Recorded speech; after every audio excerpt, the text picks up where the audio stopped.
Para Benamérica y para VAPA, hoy es un gran placer tener con nosotros a José María de Viana.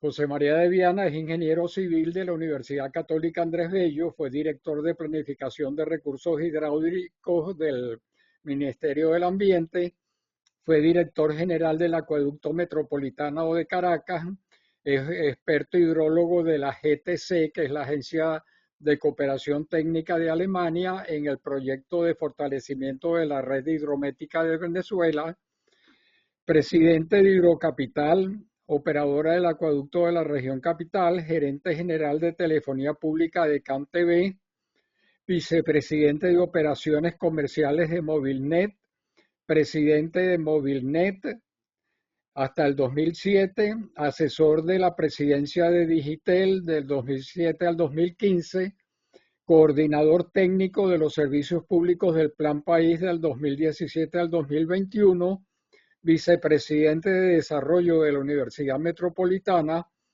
y coordinador docente del programa de formación de gerentes de la industria del agua del IESA, coordinador del proyecto ERP por suscripción, eso es de Deico Host Telecom, es profesor de la Universidad Católica Andrés Bello y profesor invitado del IESA y del UNIMED. Bueno, José María, queda todo el público contigo. Por favor, abre el micrófono que lo tienes cerrado. Oye, pero muy buenos días y muy agradecido por la invitación. Yo quería introducir el tema explicando cuál es el sentido de esta investigación que hicimos ya hace unos años atrás.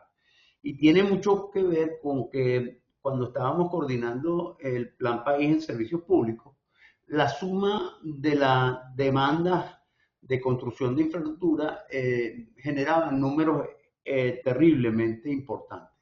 Y eso nos generaba una tremenda angustia porque sencillamente hacían que ese plan no era viable. Entonces comenzamos a preocuparnos más que de qué es lo que hay que hacer, con el cómo hay que hacerlo. En el cómo conseguíamos que había distintas maneras de construir la infraestructura y nos dedicamos a estudiar cuáles eran las formas más novedosas y modernas que reducían la inversión del Estado en la construcción de infraestructura. En esa búsqueda conseguimos muchos ejemplos de países vecinos, pero muy especialmente en el caso de Chile, y nos impresionó mucho que las alternativas de construcción de infraestructura más novedosa y de gestión de servicios más novedosa venían de Chile. Especialmente porque en Chile la iniciativa de políticas públicas que me estoy refiriendo no fueron formuladas en tiempo de Pinochet, sino que fueron formuladas en el tiempo de la concertación democrática, que fue una alianza, como ustedes saben, de partidos de centro izquierda.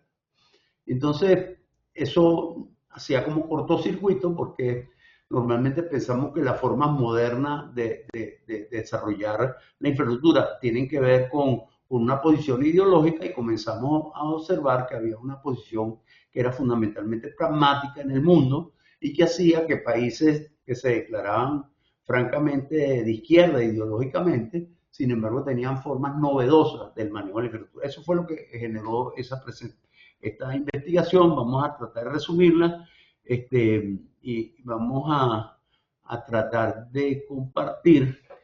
Yo no sé si estoy... Bueno, mira, por eso comenzamos con el tema de Chile, porque es un caso muy interesante cuando ellos explican por qué hacen las cosas como se hacen, y eso significa que en el caso chileno, el único país de Latinoamérica que privatizó acueductos, o el único país de América Latina que desarrolló la red de carreteras más moderna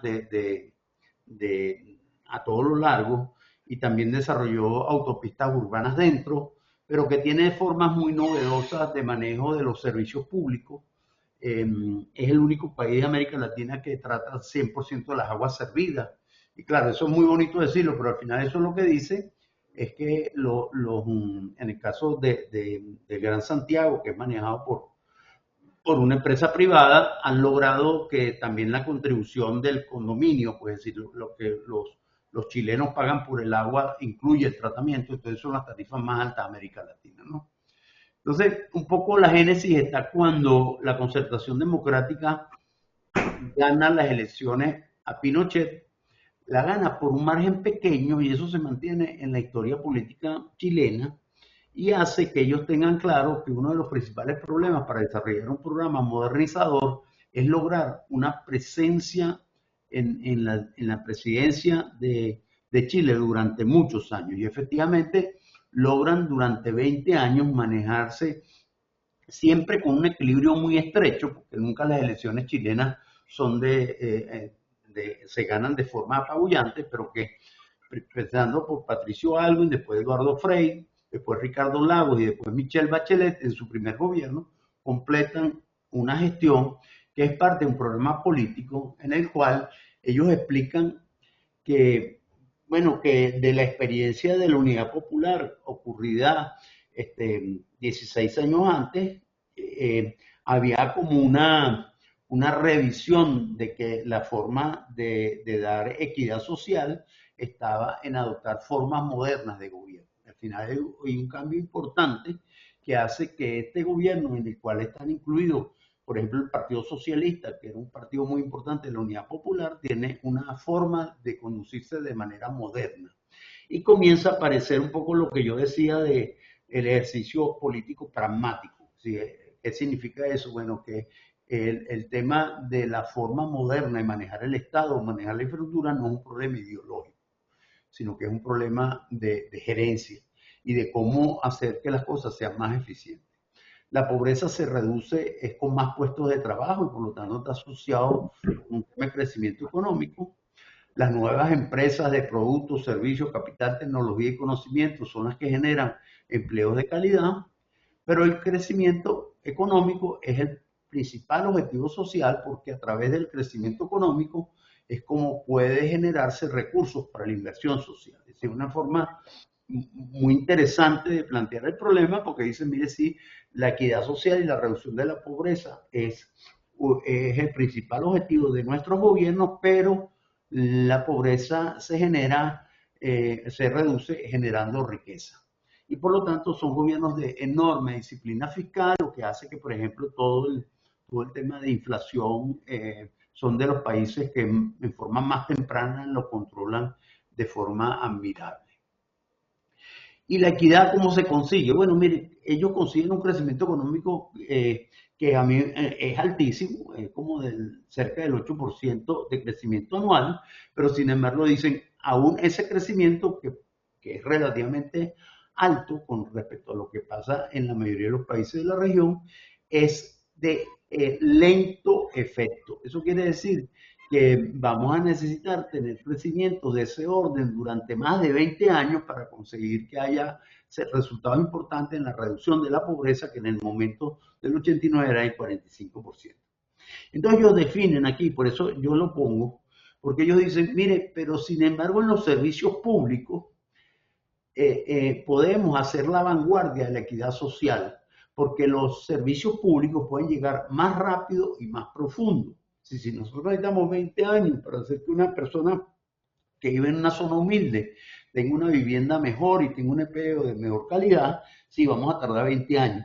Pero yo puedo hacer que si tenga agua, que si tenga electricidad, que si tenga telecomunicaciones, que si tenga escuelas de calidad, que tenga servicios públicos buenos, servicios de salud buenos, porque eso es más rápido y más profundo. Esto quizás de las cosas más interesantes que estaba allá. Lo que quiere decir al final que hay un planteamiento político, porque cualquier gobierno necesita tener estabilidad democrática y la estabilidad democrática los ciudadanos no la deciden por razones ideológicas, sino por la percepción que tienen los servicios que tienen. Pero es que además la infraestructura que se construye y los servicios que ella da son indispensables para el crecimiento económico. Si la infraestructura no se construye para hacer monumentos grandilocuentes para demostrar un gobierno, sino que está asociado con que los servicios que prestan permiten hacer crecer el país. Estos números que vamos a hablar a continuación fueron intuidos y están expresados en un documento de la concertación de esos años, en el año 89, y por eso de alguna manera explican, después de perder el poder, después de 20 años, que Piñera gana las elecciones, explican efectivamente que en gran parte la razón de que mantuvieron el poder durante tantos años fue una forma de gobernar en forma eficiente porque lograron que el apoyo popular viniera por aquellas cosas que hacían y por eso eso es importante y hay tantos casos chilenos que se agregan a los buenos casos que están presentes. Bueno, entonces nos dedicamos a estudiar ese problema y entonces dice, mire, la infraestructura solamente tiene sentido si genera servicios públicos. Los servicios públicos son necesidades colectivas que no pueden resolver los particulares y que atienden a derechos humanos fundamentales. Pero además de eso, son el vehículo natural de cohesión social. Es decir, si usted tiene una población con grandes diferencias económicas, pero que los servicios públicos funcionan bien, son un elemento para que esa sociedad esté integrada y que haya un nivel de fidelidad, un nivel de respaldo a quienes lo dirigen democráticamente. Y en el caso de los gobiernos democráticos, que tienen tantos enemigos para que su vida sea corta, era un vehículo fundamental. Eso quiere decir que ellos reconocieron muy rápidamente que no podían darle un buen trabajo a la gente el primer año y que en algunos casos las familias solamente tendrían buenos niveles de ingresos en el momento en que creciera la economía, pero mucho antes podían tener servicios públicos, unos mejores que otros. Después la cobertura y la calidad de los servicios son indicadores de equidad social. Si usted tiene grandes diferencias económicas en una ciudad, pero usted puede garantizar que el servicio de agua potable sea continuo y de calidad, inclusive en las barriadas más humildes. Ahora, los servicios públicos requieren la construcción de infraestructura y por eso es que vamos a hablar de infraestructura hoy. ¿Cuáles son los servicios? El primer problema es de taxonomía. Están clasificados y hay un primer grupo que son los servicios por redes, que son transporte público, energía, y principalmente en ese concepto está la energía eléctrica, pero no solamente la energía eléctrica, sino vamos a ver que aquellos servicios de energía que son necesarios en el lugar, por lo tanto, en muchos sitios, como complemento del tema de la energía eléctrica, está la política de gasificación y de distribución de gas natural como un elemento complementario en la política energética, los temas de agua y saneamiento y los temas de comunicaciones, que cada vez son más variados, porque fundamentalmente la tecnología ha hecho que sean cada vez más poderosos y de menor costo y por lo tanto con mayor penetración. ¿Sí? En algún momento vamos a referirnos a eso, pero en el caso venezolano, que las cosas funcionan muy mal, por ejemplo, hay un nivel de penetración de Internet por fibra muy importante en los sectores más humildes de la población. Y los servicios sociales, que son aquellos que tiene que prestar el Estado, que están asociados con la educación pública, la salud pública, la justicia y últimamente, muy importante, las inversiones en ambiente. Pero hay un gran concepto de infraestructura que está asociado a la industria inmobiliaria que no podemos perder de vista. Y no vamos a perderlo de vista porque la otra cosa que nos preguntamos es, bueno, qué bueno que usted haga esa taxonomía, pero dígame ahorita qué tan importantes son unos y otros. La mejor forma para ver qué importancia relativa tiene en los países, entendiendo que cada país tiene diferencias, pero si nosotros sumamos la inversión total en infraestructura del año 2013, de prácticamente la totalidad de los países, esto se ha hecho en una investigación de McKinsey, los resultados están publicados, los números que tengo son antiguos porque no he vuelto sobre el tema, pero es muy importante para entender la importancia relativa de la infraestructura. Estos son todos los países del mundo, año 2013, y la clasificación. Y fíjense, del total que está ya expresado, que es la cantidad de inversión total, supone en primer lugar un número enorme. Casi el 14% del Producto Bruto de los países se destina a inversión por infraestructura, lo que quiere decir que es muy importante. Ahora, ¿qué peso relativo tienen cada uno de ellos? Bueno, miren, esos son, si uno divide eso en 4 partes, una cuarta parte son los servicios por redes, que yo dije al principio, transporte, energía, agua y telecom, los que están en el azul oscuro del lado izquierdo de la presentación. Después hay otro cuarto que tiene que ver con infraestructura social, que es aquella infraestructura que construye el Estado, pero que no está sometida a tarifas, que son las escuelas públicas, las universidades públicas, las cárceles, los juzgados y todo lo que tiene que ver con salud pública, independientemente que posteriormente algunos servicios puedan ser por contribución directa o no. Bueno, las inversiones en petróleo y gas y las inversiones en minería. Pero la otra mitad es completamente la industria inmobiliaria. Eso quiere decir que en el tema de infraestructura, un país, si le da un peso relativo a cada tipo de infraestructura, es mucho más importante que tenga políticas públicas que hagan eficientes las distintas infraestructuras de acuerdo al peso que estamos viendo allí. Vamos a ir poco a poco para que lo entendamos. Eso quiere decir, por ejemplo, que en el tema de la inversión en servicios, la inversión en transporte son carreteras, aeropuertos, puertos, muy importante. Ella solamente en transporte es prácticamente la mitad de todo lo que se invierte en servicios. Entre los servicios, el más importante es energía eléctrica y gasificación, pues lo que tiene que ver con energía. El de agua es la cuarta parte.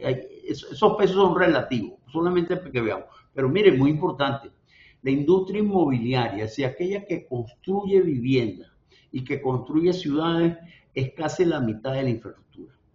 Cuando un país tiene políticas públicas que no lo hacen correctamente, bueno, entonces vamos a tener ese equilibrio importante. En el caso de Venezuela hacemos casi todos esos renglones, lo hacemos mal, y entonces tenemos resultados muy deteriorados. Bueno, la otra cosa que me sorprendió mucho es que la inversión mundial en infraestructura es muy variable. Y se presentan dos grandes excepciones, el caso de China e India, que entienden que la única forma de salir de la pobreza es a través de una inversión eficiente en infraestructura, que invierte en cantidades de recursos muy importantes. En el caso de China es más de 8 puntos del Producto Bruto, y en el caso de India 5.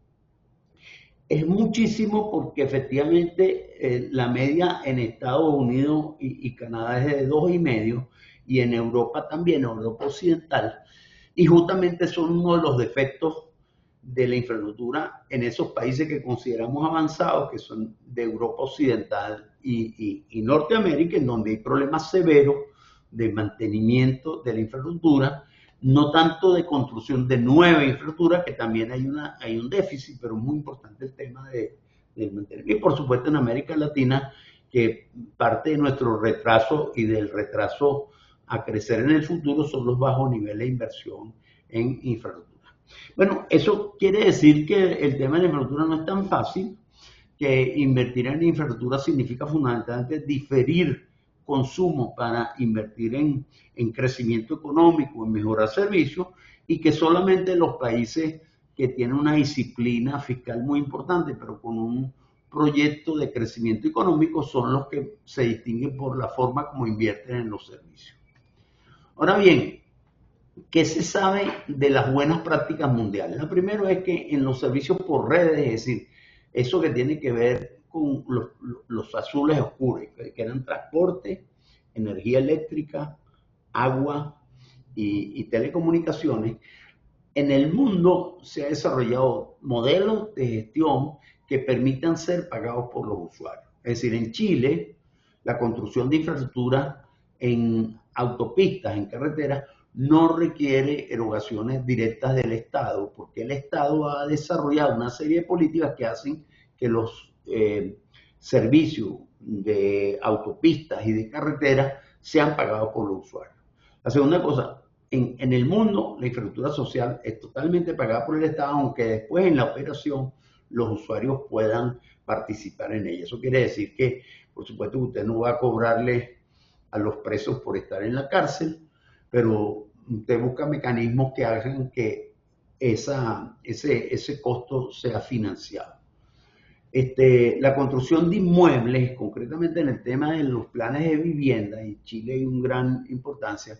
Claro, quiero decir que el tema es totalmente contrario, es diferente hablar del problema de construcción de inmuebles en el caso de países que son desarrollados, porque en ese caso el problema de la construcción de inmuebles no tiene problema, es decir, todas las personas tienen capacidad de pago. El problema de la construcción de inmuebles, concretamente de los planes de vivienda para construcción de ciudades, los tienen los países pobres, en donde para lograr que todas las personas tengan acceso a vivienda en forma ordenada, tiene que haber detrás una política adecuada para permitir que aquellos que no tienen forma de pagarlo, lo hagan. Es decir, el tema del servicio universal, que también ocurre en energía eléctrica y ocurre también en transporte, ocurre en agua. ¿Cómo hacemos para que el servicio sea universal? Porque si es un elemento de cohesión social, todo el mundo tiene que pagarlo y que desarrollar una política alternativa. Y solamente si usted hace estas tres primeras cosas bien hechas, usted va a tener recursos fiscales para pagar otros gastos. Si usted no lo hace mal, entonces no tiene excedente para el gasto social.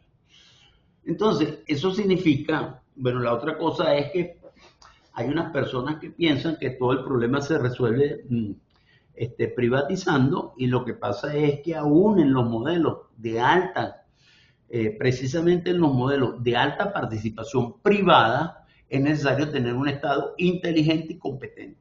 No grande, pero muy competente. Es decir, en Chile hay una participación privada intensa en muchas áreas. Bueno, pues eso quiere decir que la gente que está en el Estado no pueden ser bobos y tienen que estar bien formados. Entonces, ahí definitivamente en todos esos países donde las cosas se están haciendo bien, unos temas de reforma del Estado.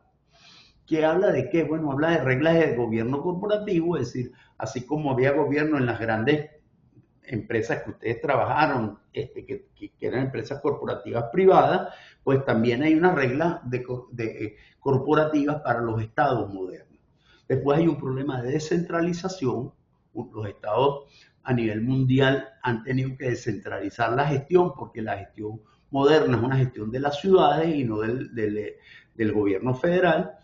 Después tiene profundas reformas del sistema tributario, que es la única manera de que las contribuciones del condominio estén asociados con el uso y no sean generales.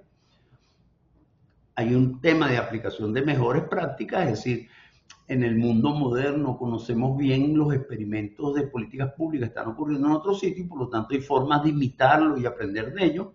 Y después una actitud profundamente pragmática, por la cual las políticas públicas no se miden en términos ideológicos, sino se miden por sus resultados económicos y sociales también. Bueno, entonces en todos los casos vimos que hay un problema fiscal. El problema de Norteamérica para mantener su infraestructura es un problema fiscal importante, quiere decir, el Estado, por más rico que sea, aún en las situaciones en que estamos hablando de países ricos, la posición contraria de los ciudadanos a pagar impuestos es muy importante. Y eso genera todo un problema de cómo se distribuyen las cargas, ¿no? Al final de cuentas, lo que está ocurriendo ahí es que los impuestos que echan de manera excesiva a los más productivos de la sociedad terminan siendo negativos. Entonces, bueno, esto es un tema de política fiscal. Pero en cualquiera de los casos, países ricos o países muy pobres, hay un problema de fortalecimiento de los ingresos fiscales destinados a la construcción de infraestructura. En primer lugar, el tema de impuestos específicos. Vamos a hablar del tema de los combustibles, ustedes lo conocen muy bien. Vamos a hablar del tema de los impuestos a los inmuebles, la forma como las ciudades pueden operar en los países modernos, pero estamos hablando no solamente de países de Europa, sino aquí en América Latina, las alcaldías modernas funcionan más en base a los impuestos a los inmuebles que al impuesto al comercio, que es como se financian en Venezuela. Después, en tercer lugar, hay un tema de captura de plusvalía muy importante, de reciclaje de activos, porque los estados tienen muchos activos que no son productivos, y todo el tema de arrendamiento de tierra. Vamos a entrar con el tema de la gasolina. Es muy importante porque Hay personas que piensan que eso es una razón de orgullo mantener los precios de los combustibles bajos, pero bueno, termina siendo un error porque no es posible que tantas personas estén equivocadas y están los precios están atrasados porque ha cambiado, seguramente son los precios por galón. Y lo que quiere expresar fundamentalmente es los precios del combustible no están asociados solamente al costo del combustible, sino que tienen implícito impuestos importantes. En el caso del combustible es muy importante que no hay forma de financiar el mantenimiento de la red vial si no hay impuestos importantes. Solamente eso para tener una referencia, lo que quiere decir el primero de los impuestos que en la tradición venezolana no existe, es un impuesto que permita que aquellas vías que no se mantienen por la tarifa, yo les decía que en Chile ahí con la tecnología moderna, autopistas urbanas con peaje, quiere decir que usted entra con el vehículo y va desde el aeropuerto a Santiago y tiene un impuesto específico. Bueno, eso es posible, pero en la cantidad de vías que no son cubiertas por peaje, que puede ser electrónico, como les estoy diciendo, tienen necesariamente que financiarse a través de impuestos específicos, por cierto, que no son impuestos solamente federales, sino que como la mayor parte del mantenimiento de las vías es a nivel municipal, entonces hay una parte importante de lo que se recauda que se distribuye en los municipios. Eso es con el tema del combustible, pero quería referirme especialmente con el tema de vivienda, porque tenemos como la ilusión de que en Venezuela en algún momento tuvimos un programa de vivienda importante. Y bueno, sí, hubo una época que teníamos holguras fiscales importantes en que nosotros construíamos muchas viviendas y efectivamente eso corresponde al periodo entre el año 64 y posiblemente hasta el 86 y 88. Y ese indicador que tenemos ahí, el número de viviendas por cada 1000 habitantes construidas al año. Eso indica que tan vigorosa es la industria de la construcción de vivienda formal. No solamente la vivienda construida por el Estado, sino también la vivienda construida por los particulares. Bueno, entonces no vamos a hablar hoy mal de ningún gobierno, pero ahí ven que el desempeño ha sido bastante malo en los últimos años, porque a pesar de toda la publicidad que tenemos, construimos muy pocas viviendas, menos de la mitad de lo que construíamos antes. Pero eso se quedó pálido cuando tratamos de compararlo con lo que hacen otros países, con una medida similar. Si vamos a ver una medida que tenga que ver con las nuevas viviendas construidas cada año por cada 1000 habitantes. Y estudiamos el caso chileno, porque es uno de los casos más interesantes. Repito, porque es importante el tema de vivienda. Bueno, porque la mitad de la inversión en infraestructura es construcción de ciudades. Y cuando usted construye un programa de vivienda, cuando usted compra el apartamento, usted no está comprando su apartamento, usted está pagando el urbanismo asociado con él, está pagando la escuela que está asociada con él, los servicios públicos que se introdujeron para que usted tenga. Entonces, usted no está comprando su apartamento, usted está comprando un pedacito de ciudad. Y entonces la forma moderna en que las ciudades se construyen, en el caso de China es muy importante, pues desarrollamos muchísimas ciudades modernas de altísima calidad, está asociado con que tiene un programa de vivienda adecuado. Cuando nosotros comparamos los números venezolanos con los números de Chile, entonces vemos que, bueno, efectivamente Chile durante muchos años tuvo una política errática igual que la venezolana, pero a partir de la entrada de la concertación, a partir del año 89, Chile construye entre 2 veces y hasta 5 veces más viviendas por año que nosotros.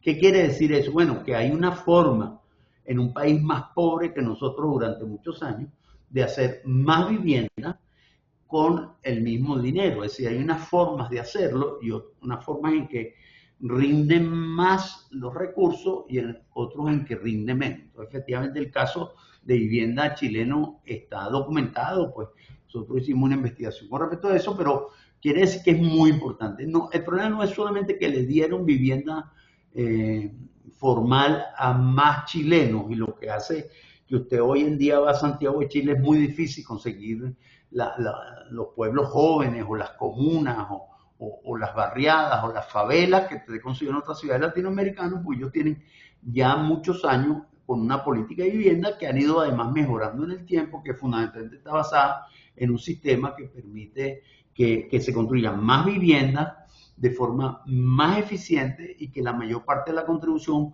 venga del mundo privado. Esto es lo que pasa en la Venezuela nuestra, en que las cosas no funcionan bien. Pues Venezuela, algunos amigos dicen que es una mezcla entre Venecia y Calcuta, ¿no? Es decir, tenemos Venecia del lado izquierdo y tenemos Calcuta del lado derecho, ¿no? Entonces, esto es en la Urbina, de los que conocen Caracas, la bella Caracas, aquí está. Pero el país es así. Cuando tenemos Petare de la derecha, y Petare de la derecha es la demostración de la incapacidad que hemos tenido como sociedad de dar vivienda formal a la gente, ¿no?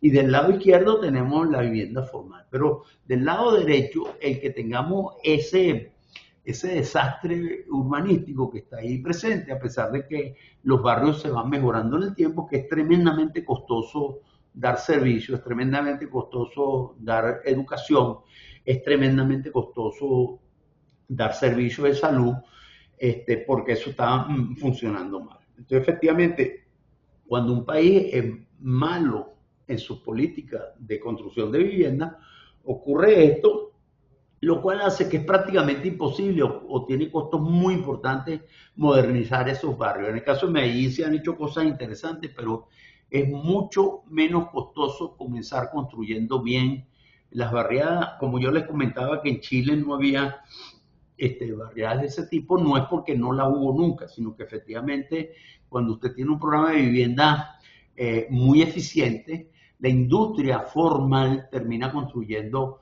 muy rápidamente.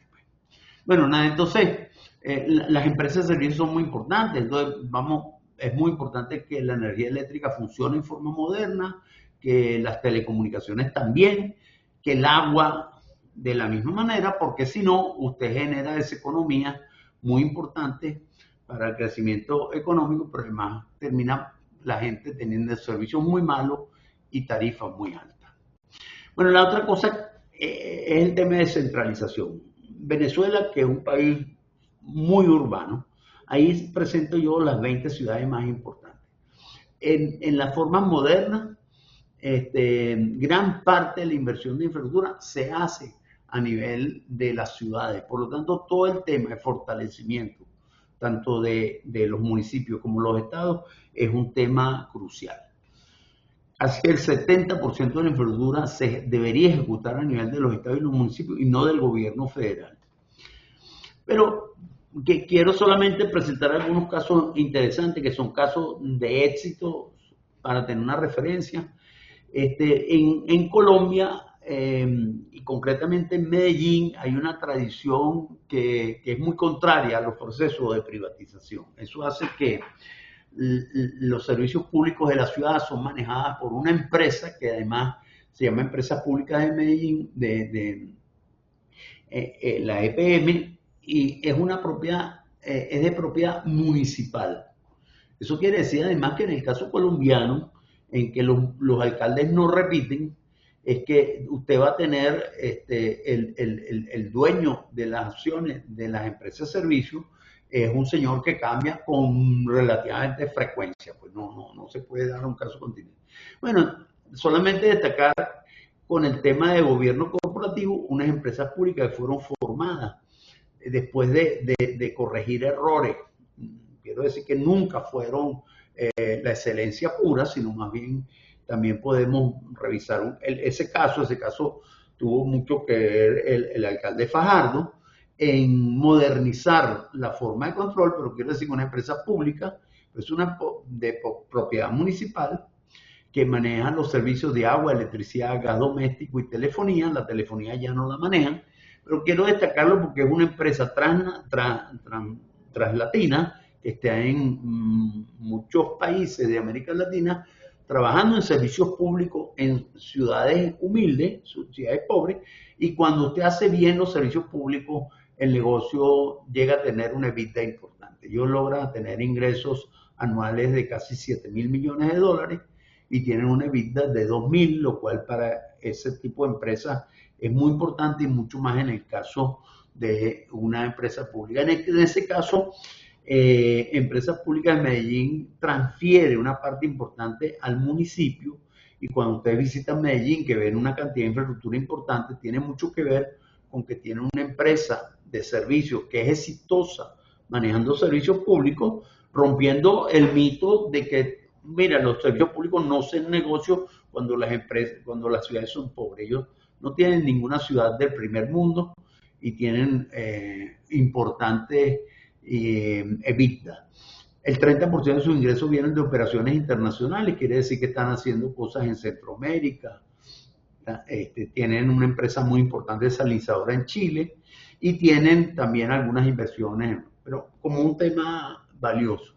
Otro caso que a mí me gusta mucho comentar, que tiene que ver con el tema político, es que durante muchos años, acuérdense que hubo la revolución cultural china, duró hasta los años 80. Y después de la muerte de Mao, que la revolución cultural prácticamente destruyó todo lo que era la educación formal china, que también tenía una tradición importante, pero bueno, simplemente pues pusieron a los jefes de los colectivos a dirigir las universidades nacionales. Entonces, bueno, eso fue un desastre y metieron presos a los rectores y a los profesores, los persiguieron y tuvieron que pagar sus culpas en cargos de trabajo por el tiempo. O sea que en algún momento comienzan a reconstruir la educación pública. Ahí es donde quería llegar. Y después de que tienen prácticamente 30 años reconstruyendo, los señores dicen que quieren participar en la competencia mundial de habilidades para niños de 15 años, ¿no? Los niños de 15 años o jóvenes de 15 años se examinan, y eso lo hacen los países desarrollados del mundo, para saber cuál es el nivel de calidad de la educación pública. Bueno, simplemente decirles que ellos por primera vez compitieron en el año 2009. Desde el año 2009 China participa, por cierto, participa a través de las ciudades-estado, porque en China la educación se ha transferido a las ciudades-estado. Pero bueno, decirles que entre el año 2009 y el año 2022, China ha sido el país con mejor calidad de educación pública. ¿Por qué lo estoy comentando? Bueno, en primer lugar porque PISA, como saben ustedes, no es que los chinos hacen trampa, porque bueno, aquí todo el mundo piensa que son tramposos y no sé qué. Eso es un muestreo, lo hacen los países serios del mundo.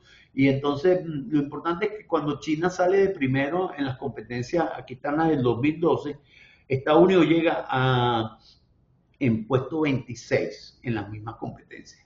Pero no solamente eso, sino que en China invierten la quinta parte de los recursos económicos que se invierten en Estados Unidos. Solamente lo quiero comentar porque efectivamente eso hizo, como ustedes saben que el presidente Obama dijo que cuando estos resultados se conocieron, dijo que eso era realmente un golpe a la forma como se hacía la educación pública en Estados Unidos. Gran parte de lo que hacen en China para que las escuelas que además son igualitarias, es decir, las escuelas permiten que la gente más humilde tenga una educación muy buena, es decir, que si usted vive en un barrio muy pobre de Shanghái y sus hijos son competentes, pueden llegar a estudiar después en las universidades americanas porque tiene altísima calidad. Pero bueno, decirles que en el tema de la infraestructura no solamente es el tema de construir las escuelas, sino que ese servicio funciona, usted puede hacer una educación de enorme calidad. Yo creo que en China, en el tema de educación pública, está ocurriendo cosas muy valiosas que están haciendo que efectivamente ese país, más allá que la infraestructura, que son las paredes, que también las están haciendo bien, la forma de llevar la educación está funcionando. Bueno, solamente decirles que gran parte de lo que sabemos, lo que están haciendo los chinos con la educación pública, está asociado con investigaciones que pagó el gobierno de los Estados Unidos para tratar de reformar su propio sistema. Entonces, el tema de los servicios es muy valioso porque aquí tienen un caso típico en que, mire, no podemos cambiar la pobreza que teníamos en el año 83, 84, bueno, pero nosotros sí podemos hacer que los hijos de los pobres rompan con la pobreza. Y al final hay hijos de familias muy pobres chinas que se formaron en altos niveles de competencia, entonces es un servicio que me parece interesante. La otra cosa es que todo el mundo piensa que las malas prácticas son solamente en Venezuela.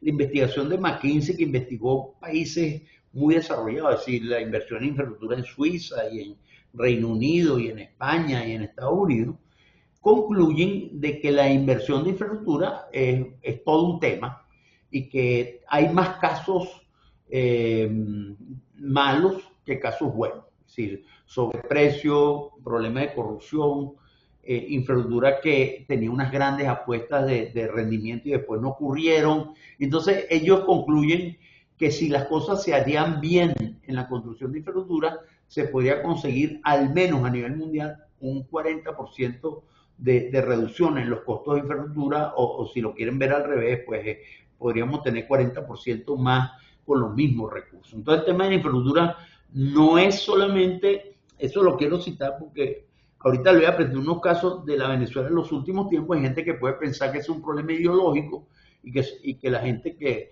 está en el gobierno que hizo esas cosas malucas, el día que eso se sustituya por gente con mentes iluminadas y modernas, eso va a cambiar, ¿no?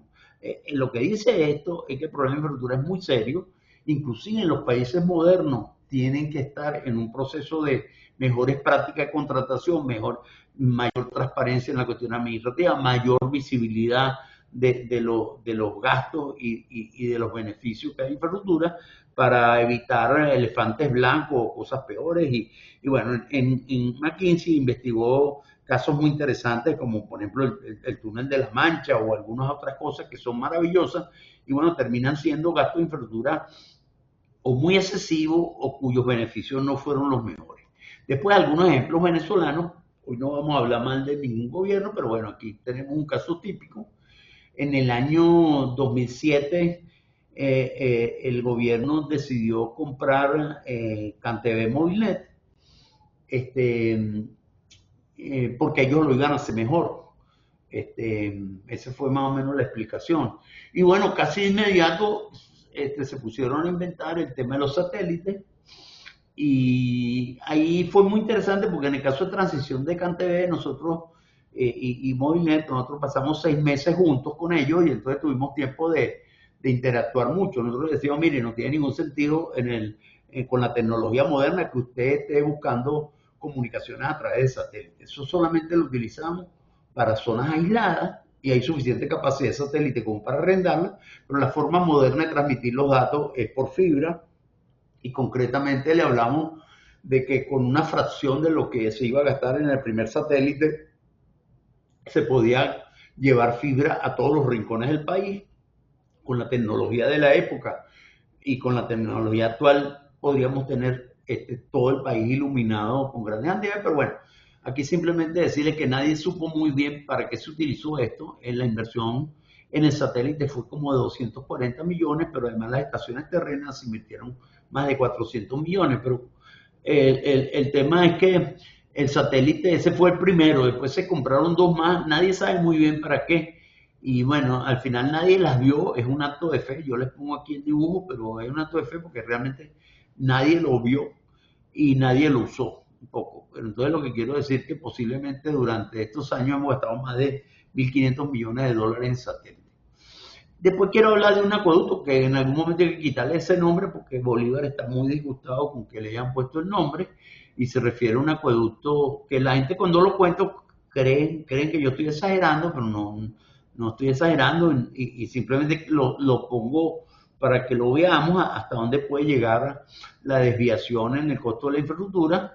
Estamos hablando del mayor acueducto de Venezuela, el más largo, va desde un sitio que llamamos el embalse de Matícora, que está en el estado Falcón, pero en la inmediata cercanía del estado Zulia, y es una tubería importante que va desde ahí hasta Punto Fijo por un lado y hasta Coro por el otro. Y bueno, el único problema que tiene ese acueducto, que es perfecto, es que está conectado a un embalse que está totalmente lleno de sedimento, es decir, está colmatado y eso quiere decir, bueno, que nunca va a circular agua por allí. Bueno, se hizo con el fondo chino, se invirtieron cerca de 500 millones de dólares. Y bueno, es un caso típico, es decir, es algo que debe contarse como, bueno, un monumento a las cosas que se pueden hacer cuando las cosas se desvían. Por cierto, ese embalse, todos sabíamos, todos los que hemos trabajado en ambiente sabíamos que estaba colmatado, pero desde los años 80. Es decir, por lo tanto, todos sabíamos lo que iba a pasar, pero en algún momento en el país hubo además la sensación de que teníamos tanto dinero que eso no importaba. Bueno, entonces ese es un caso interesante que siempre lo enseñamos. Bueno, para los que saben de hidroelectricidad, este es el otro caso importante. Tocoma es un embalse morocho con Carhuachi. Tocoma se llama Manuel Piar y Carhuachi se llama Francisco Miranda. Son embalses de la misma potencia. La potencia de Carhuachi alrededor de 2.300, 2.500 megavatios. Y bueno, el costo es aproximadamente 1 millón. Lo que quiere decir que en Carhuachi se invirtieron más o menos 2.500 millones de dólares. En Tocoma, que es un proyecto de similares dimensiones, debería costar aproximadamente lo mismo. Por la forma como se construyó, Tocoma ha costado prácticamente 4 veces más. Es decir, los entendidos, los expertos dicen que quizás es el caso sobreprecio que por magnitud más importante es. Pero bueno, ahí está. Lo grave además es que Tocoma todavía no ha entrado en operación porque tiene una serie de problemas. Los que saben dicen que la infraestructura civil está muy bien, pero que en el caso de los equipos electromecánicos no. Pero simplemente son ejemplos de cómo la infraestructura puede construirse muy mal. Lo que yo quiero agregarle es que no pensemos que eso solamente es fruto de una mala gestión de gobierno, sino que la tendencia y la inercia natural en las grandes obras de infraestructura es que si usted no hace de acuerdo a procesos que eviten las desviaciones, va a conseguir resultados similares. Bueno, y esta es la última lámina que fundamentalmente, mire, el futuro se construye, el futuro de Venezuela no existe, depende de lo que queramos hacer. En gran parte de la calidad de vida de Venezuela dependerá de los servicios que construyamos. El gobierno futuro será un gobierno de las ciudades, en donde los gobiernos municipales van a ser muy importantes. Las empresas de servicios pueden ser centros de excelencia, como algunas vez fueron, es decir, y siempre que decimos esto, solamente para recordar el metro de Caracas, la electricidad de Caracas, Edelca y seguramente en los últimos tiempos también lo fue Hidrocapital, llegaron a ser empresas de servicios con niveles de excelencia similar a las mejores del mundo, ¿no? Entonces, solamente los países que logran hacer esto bien disfrutan de prosperidad. Los países que lo hacen mal, parte de la pobreza que tiene Venezuela y de lo terrible que tiene Venezuela es que no vino de una escasez de recursos, sino que podríamos decir que la consecuencia son consecuencias de la inversión equivocada o con errores muy graves en infraestructura y mal manejo de los recursos durante muchos años. Entonces, la pobreza vino de la abundancia de recursos mal utilizados. Por lo tanto, es bueno estudiarlo como necesario que haya una política económica destinada a hacerlo bien. De lo contrario, la infraestructura no genera prosperidad en sí sola. Bueno, y la otra cosa es que recordemos que hay una gran afirmación en las investigaciones que se han hecho, que las prácticas de construcción existentes en el mundo han sido ineficientes y hay suficiente data para apoyar eso. Lo que quiere decir que para un Estado pobre, un país pobre como lo es en este momento Venezuela, para poder ser eficiente en la utilización de los recursos de infraestructura, tiene que en gran parte modernizar la forma de utilizarlo y hacerlo de una forma excelente. Hasta aquí llega mi presentación y muchas gracias. Bueno, José María, excelente la presentación. Creo que nos va a llevar a muchas reflexiones y también a muchas discusiones. Entonces vamos a iniciar las preguntas. Creo que hay una sola pregunta hasta ahorita. Ujú. Ah, no, ya están entrando, perdón. Pero la primera pregunta es, ¿qué nos puede decir del proyecto ferroviario que se quedó en sus durmientes? Ese proyecto no es chavista, ya desde antes estaba ese proyecto. Fíjese, lo que pasa es que hay dos problemas. En el caso de Venezuela, tenemos dos antecedentes que son eh, importantes que todos estemos de acuerdo. En primer lugar, hay una tradición de socialista en la cultura venezolana. Es decir, de alguna manera hay una presencia muy importante en el tema ideológico y en el tema de defensa del desfavorecido, y todas esas cosas. Eso está por un lado. Y por el otro lado, el segundo elemento que termina de enredar las cosas es pensar que somos un país tan rico, que no tenemos que ser eficientes. Y las dos cosas son contrarias a hacer las cosas bien. En el tema ideológico, hay que entender que países definitivamente socialistas, inclusive con constituciones expresamente comunistas, tienen formas modernas de gobierno. Entonces, Vietnam o China no son políticamente democráticos, pero son desde el punto de vista de la forma como hacen los negocios, desarrollan las alianzas, son muy modernos. Y el segundo problema es que no hay ningún país tan rico, como para decir que las cosas pueden ser gratis, ¿no? Entonces, en el caso del plan ferrocarrilero, se rompió en gran parte un elemento fundamental de los servicios, que los servicios son un condominio. Ese es el concepto. Para los venezolanos les cuesta muchísimo entender eso porque piensan que el servicio es una obligación del Estado. No, es que una de las formas para medir la salud de un servicio es ver cuántos son sus ingresos, igualito que en una empresa. Usted cuando va a evaluar a la CanTV, que nosotros estábamos, y usted pregunta, bueno, ¿y cuánto facturaba CanTV? Bueno, facturaba 4.000 millones de dólares. Bueno, esa empresa tenía que ser muy poderosa, tiene que ir con su facturación. Cuando usted aquí pregunta cuánto factura la luz eléctrica, entonces factura a lo mejor 300 millones de dólares en el año. Bueno, eso tiene que ser un servicio muy maluco, pues no hay forma de que ese servicio tenga tamaño. ¿Qué pasó con el plan ferrocarrilero? Bueno, que cuando usted se olvida de que el plan ferrocarrilero está hecho para dar un servicio que sea generador de riqueza, lo primero que había que hacer era el tramo Puerto Cabello Valencia, pues para subir los elementos del puerto y eventualmente primero era la carga, inclusive que los pasajeros. Cuando eso se enredó más, cuando el señor Lula vino a explicar aquí que era muy importante que nosotros contribuyéramos a la revolución del mundo del Foro de Sao Paulo y entonces nosotros terminamos metiéndonos con Odebrecht y compartiendo renta nuestra para financiar los problemas brasileños, los problemas en otras partes. Entonces terminó de enredarse el asunto, al final terminó ocurriendo que esa infraestructura era muy ineficiente, se construyó infraestructura en donde no se generaba valor y entonces ese proceso en algún momento se detuvo simplemente porque se acabaron los recursos. Cuando usted hace una obra de infraestructura valiosa, que la gente la usa, que está generando valor, la gente está dispuesta a pagarla y entonces el condominio funciona. Esa es un poquito la lógica de esto.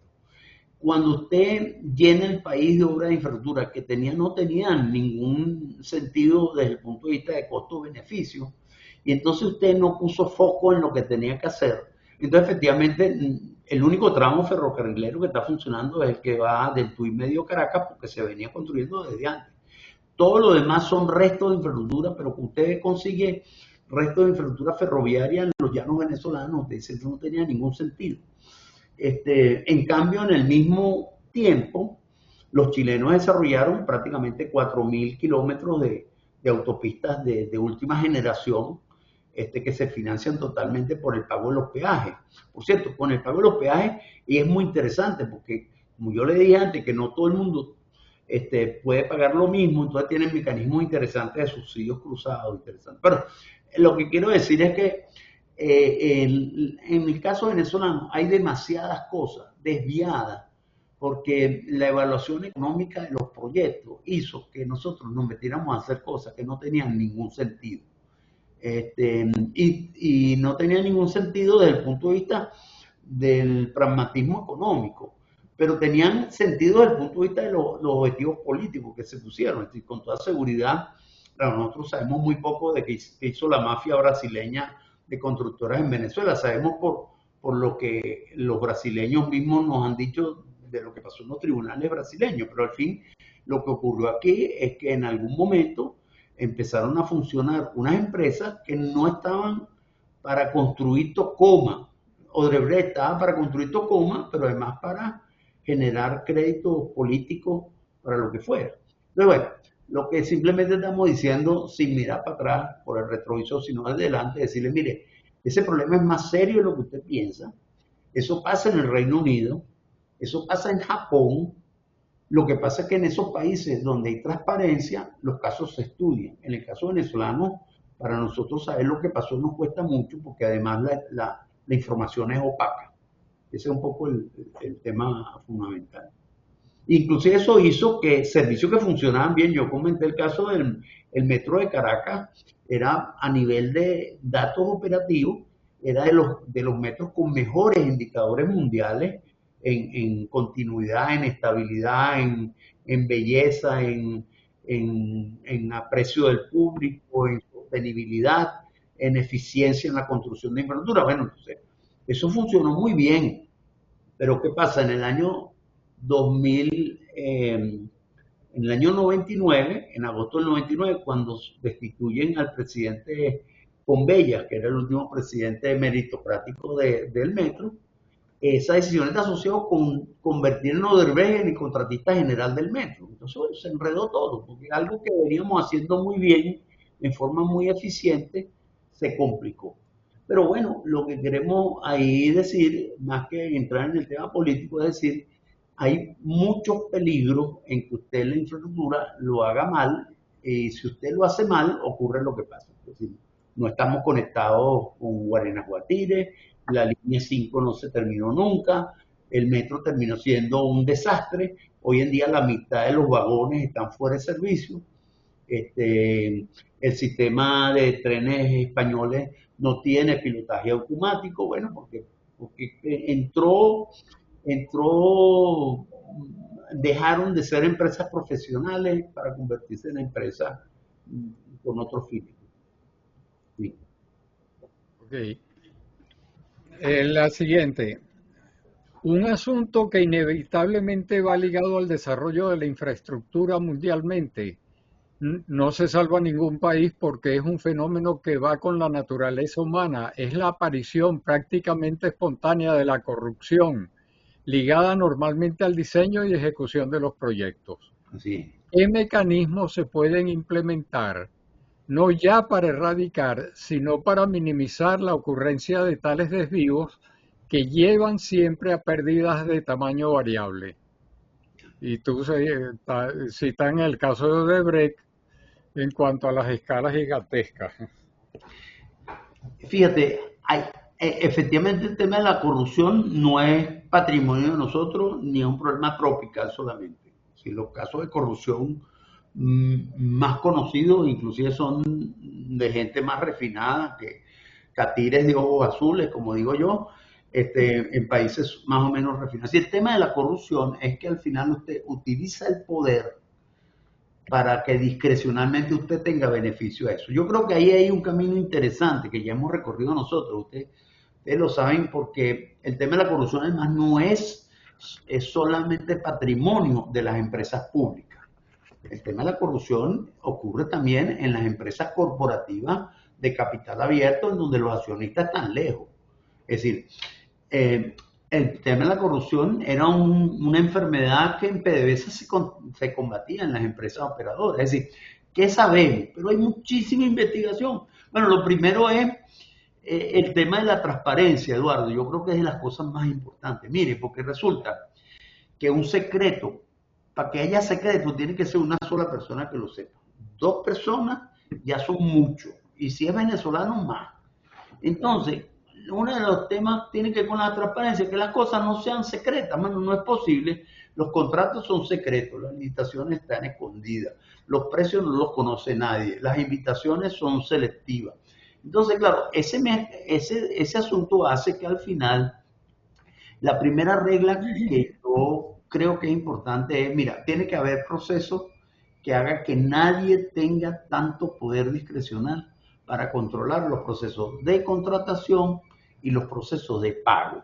Uno puede aprender que todo eso que ocurrió con las empresas brasileñas en el caso venezolano, pero también con las chinas, tenía que ver que algunas personas tenían tanto poder que podían asignar las contrataciones. Pero además, después los mismos brasileños dijeron que el problema de Odebrecht no fue que le dieran las obras.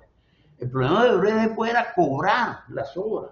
Entonces, Eusenando Acevedo, que terminó siendo un tipo muy famoso en Venezuela, los que no lo conocen, termina diciendo en los tribunales brasileños que tuvieron que contratar a alguien para cobrar las obras. ¿Me entiendes? Entonces, Eusenando se gana un montón de plata gestionando las obras. ¿Qué pasa al final?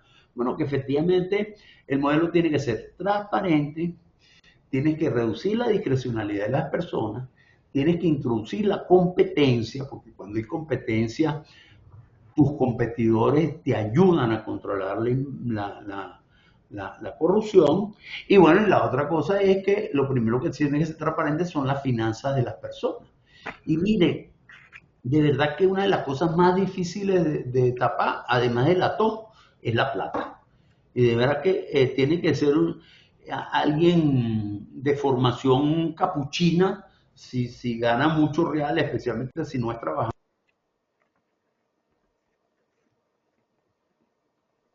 El tema de corrupción es estudiado como un caso de estudio. Es un problema que hay que reducir su posibilidad. Ocurre también en el sector privado.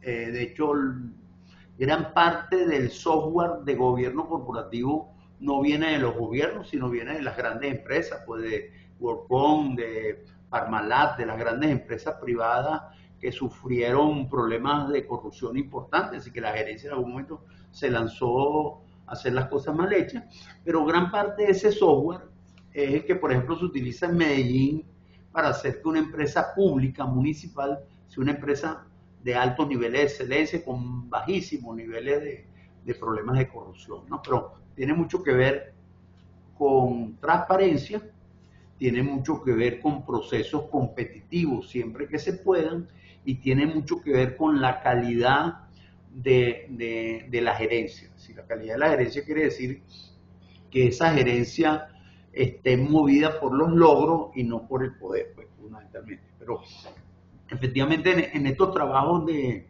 McKinsey que yo cito, efectivamente hay un buen tratamiento de qué cosas se están haciendo en el mundo para reducir la discrecionalidad de los funcionarios y reducir los procesos de corrupción y de sobreprecio asociados con grandes obras de infraestructura.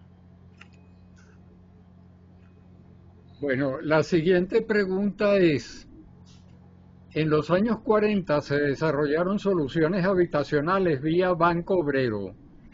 Por ese proyecto, ¿por qué ese proyecto social se detuvo cuando en su época arrojó tan buenos resultados? Bueno, lo que pasa es que en el caso venezolano, si nosotros seríamos un país de mejora continua, como nos enseñaron a nosotros en las empresas que ustedes trabajaron, nosotros seríamos uno de los mejores países del mundo porque en la mejora continua tú cada vez vas haciendo las cosas mejor y mejor y mejor. En Venezuela ese proceso ha ido este, en retroceso. Entonces, en el caso de las políticas de vivienda, nosotros de alguna manera fuimos en los años 40, pero en los años 60 y 70 también somos pioneros en el tema de políticas de vivienda. Lo que después ocurrió que en algún momento nosotros, el mundo cambió, la economía cambió, especialmente los chilenos en Latinoamérica hicieron algo estupendamente bien hecho, que es su plan de vivienda, que está asociado con los fondos de retiro, que está asociado con el subsidio a la demanda y no a la oferta. Si ese es un caso bien estudiado, hemos escrito unos papeles de ese tema. Es decir, y Venezuela se aisló. No solamente se aisló para la tecnología, se aisló también para las formas de gobierno. Entonces, durante todos estos años, las cosas que hemos hecho van en contra de lo que se hace en el mundo. Es simplemente decir, mire, ayuda muchísimo. Fíjense como nosotros hoy en la exposición hablamos del sistema escolar chino. Bueno, porque el tema es pragmático, no es ideológico. Entonces yo por supuesto que no me interesa para nada la ideología de los chinos, pero sí me parece que el sistema escolar chino tiene cosas que enseñar. Mire, tan interesante es que el señor Obama dijo, acuérdense del Sputnik ruso, cuando el Sputnik llegó a lanzarse en los años 50, los americanos dijeron, los soviéticos están más adelantados que nosotros, todo eso es cuento, nosotros no podemos mandar nada para el cielo y ellos mandaron primero el Sputnik y después mandaron a la perra laica, ¿no? Entonces, bueno, cuando esto ocurrió, Obama dijo, el PISA del año 2009 es el Sputnik chino para la educación pública. En el mundo moderno, en que no hay fronteras y hay conocimiento importante, una de las cosas significativas aquí, que hay cosas que aprender de las cosas que se están haciendo en el mundo y se están haciendo bien.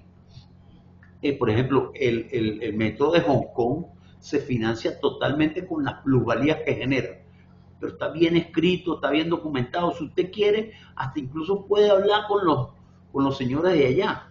Entonces, Venezuela en algún momento en ese aislamiento también se aisló de las mejores prácticas de gobierno y nosotros retrocedimos mucho. Entonces, en este tiempo gastamos enorme fortuna en construcción de viviendas y construimos muy pocas viviendas, lo que quiere decir que aumentaron los ranchos durante este tiempo. Miren, ciudades en Venezuela que tienen más del 50% de viviendas marginales, que es expresión de una política de vivienda muy ineficiente.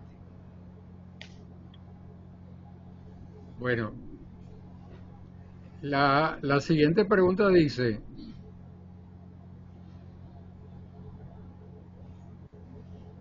¿se tiene un estimado de las necesidades iniciales de inversión para el sector eléctrico, gas, agua? ¿Cuáles serían los principales proyectos que se deberían atacar el día D más uno? ¿Se va a privatizar estos servicios? Ya. Fíjate, efectivamente durante el Plan País se hizo un ejercicio que tenía como una meta que en los 3 primeros años se recuperaran la mayor parte de la capacidad de los servicios de agua, energía eléctrica y telecomunicaciones.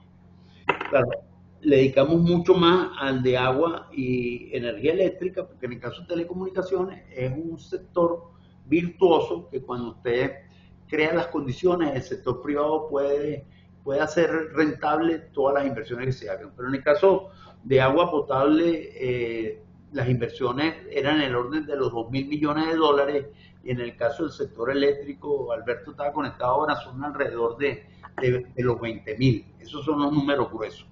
El problema fundamental, Eduardo, es que el tema no es tanto cuánto hay que gastar, sino primero los cómo, porque lo que nosotros sabemos es que esos son costos eficientes y por lo tanto la forma como nosotros venimos gastando el dinero durante estos 20 años genera sobreprecios muy importantes. Pero la segunda cosa importante es que no es suficiente construir los acueductos o construir el sistema eléctrico, porque el problema es que el sistema eléctrico venezolano funcionaba detrás porque estaba Edelca, porque estaba una Cadafe que era eficiente, porque funcionaba la electricidad de Caracas, que tenía más de 100 años de operación. Entonces ahí hay un tema de reconstrucción institucional que a la gente se le olvida. Y no es suficiente que usted repare los tubos. El problema no es que se reparen los tubos, sino que después haya gente que lo pueda hacer. Entonces, gran parte de la reforma no es solamente el tema de reconstruir. La mayor parte de las cosas que hay que hacer es poner en servicio cosas que están construidas y que hay que repararlas. Pero el problema más grande es el problema de rehabilitación institucional, que ahí es donde esto quiere decir que tengamos una idea. En el caso chileno, yo dije que ellos tratan, en el caso de Santiago, 100% de las aguas servidas se tratan y por lo tanto se retorna a la naturaleza limpia. Bueno, pues eso está asociado con que ellos tienen un acueducto, la empresa que maneja el acueducto de Santiago es un acueducto de clase mundial.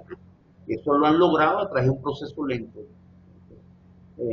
Eduardo Frei tiene un artículo importante que diga, mire, tardamos 10 años de proceso político para conseguir un acueducto adecuado. Entonces, Quería decir, el problema del metro no es que usted lo repare, nosotros podemos reparar el metro. El problema del metro es que después tengamos una empresa competente que opere como la empresa que manejaba Pepito González Lander. Y bueno, como Pepito se murió, no le se podemos sacar crías